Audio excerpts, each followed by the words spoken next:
Hello दोस्तों, कैसे हैं आप सब। आप सभी का मेरे YouTube चैनल में बहुत बहुत स्वागत है। जैसा कि आप सभी लोग जानते हैं दोस्तों कि मैंने आप लोगों से प्रॉमिस किया था कि आप लोगों की तैयारी से रिलेटेड मैं बहुत सारी बातें सोच रही हूँ।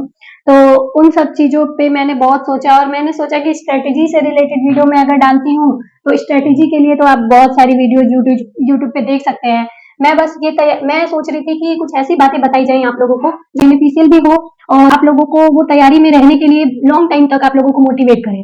तो इस चीज के लिए मैंने ये सब बातें सोची हैं। तो चलिए दोस्तों, अब स्टार्ट कर। तो दोस्तों, मैं जैसे कि बता रही थी कि आज हम उन चीजों पे बात करेंगे। तो सबसे पहली बात ये है कि आप लोगों को अपना एग्जिट क्लियर रखना है कि इस एग्जाम में आप घुसने को तो घुस जाते हैं, पर इस एग्जाम से निकलना कब है ये हमें नहीं पता होता है। कि 1 साल हम एग्जाम दे रहे हैं, 2 साल एग्जाम दे रहे हैं और वो एग्जाम का दलदल बनता ही जा रहा है और हम उस चीज से निकल नहीं पा रहे हैं, चाह के भी नहीं निकल पा रहे हैं। मैं ऐसे बहुत सारे एस्पिरेंट को जानती हूँ जो 4 साल से 5 साल से तैयारी कर रहे हैं और उनको लगता है कि नहीं, अब बस बहुत हो गया, अब हमें इस चीज से निकलना है, लेकिन वो इस चीज से नहीं निकल पा रहे हैं। तो इस चीज को आपको अपना डिसाइड करके रखना है और अपना टाइम मैनेजमेंट अगर आपने डिसाइड कर लिया है कि आप इस 2 साल में अपने एग्जाम को क्रैक करेंगे, तो आप अपने टाइम को मैनेज करके चलिए। आप अपना 1 सेकंड भी नुकसान नहीं कर सकते हैं।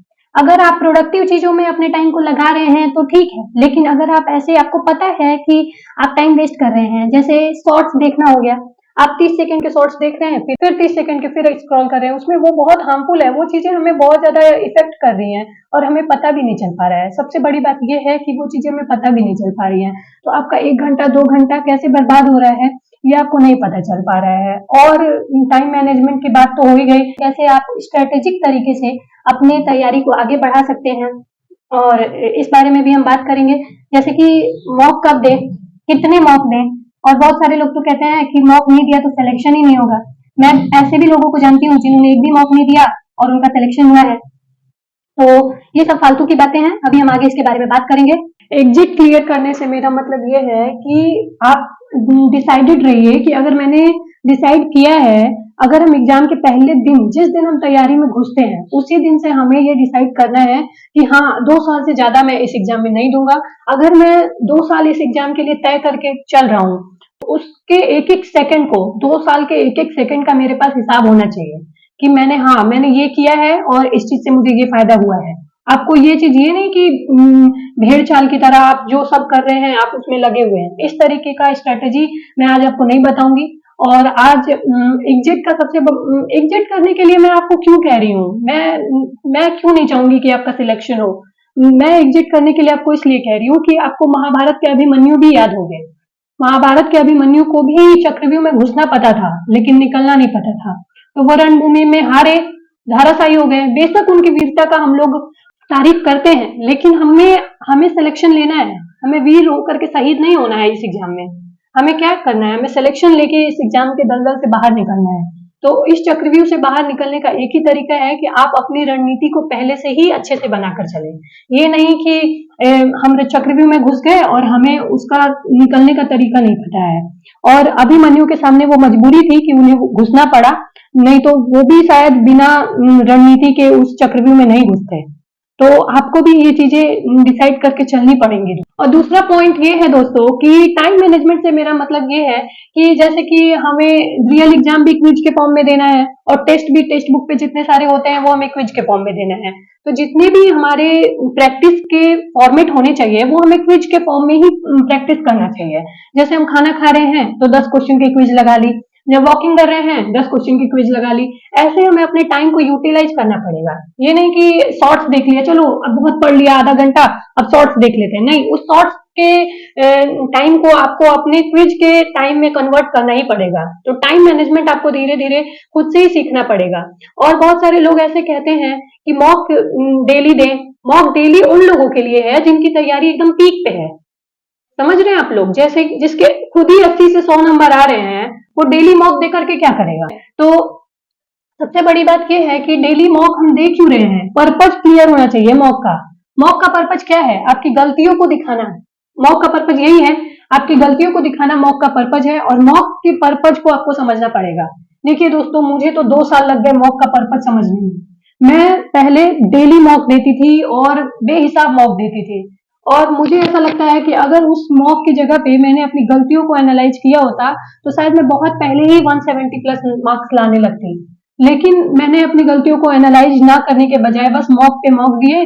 और देखिए, अगर आप एक मॉक देते हैं तो उसकी गलतियां जो होंगी, सीखने के लिए बहुत कुछ होता है। अगर हम उसको सीखने सीखने पे ध्यान दें और लर्निंग पे उसके ध्यान दें तो वो चीजें हमें बहुत फायदा भी करती हैं। और अगले मॉक से हम उस चीज को एग्जीक्यूट कर पाते हैं कि जो आज गलती मैंने की है वो नेक्स्ट मॉक से मैं गलती नहीं करूंगी।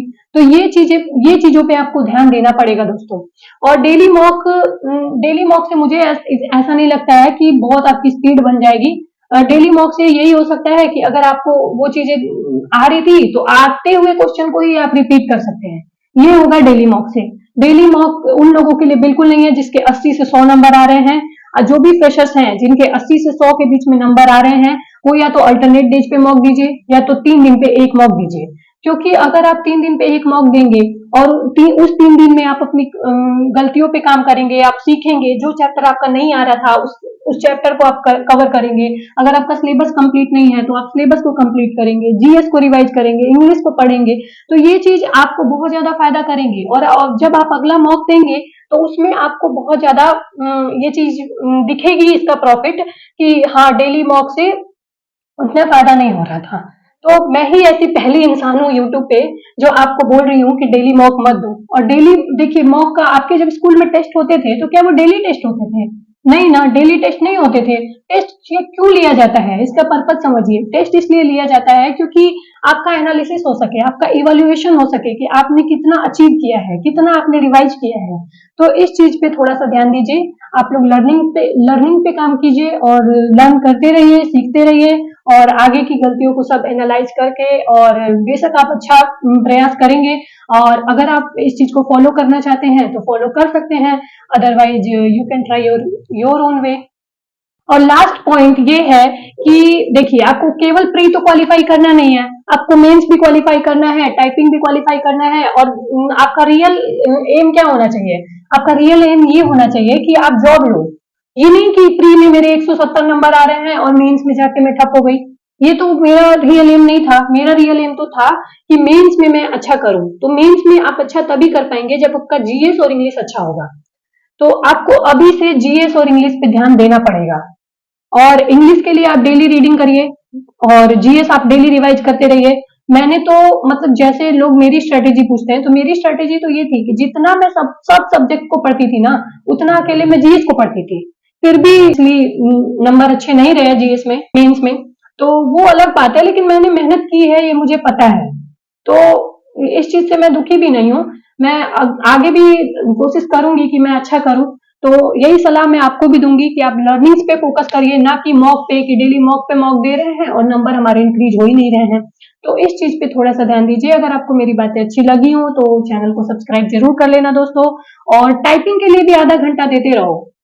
और अगर वीडियो अच्छा लगा हो तो लाइक और सब्सक्राइब कर लेना और शेयर भी कर लो यार, इतनी मेहनत करते हैं तुम्हारे लिए। तो ऑल द बेस्ट गाइज। जैसा कि मैं हमेशा कहती हूँ कि इस साल हमें सरकारी नौकरी लेनी है और इस सरकारी नौकरी के दलदल से हमें बाहर निकलना है। तो थैंक यू दोस्तों, like and subscribe my channel.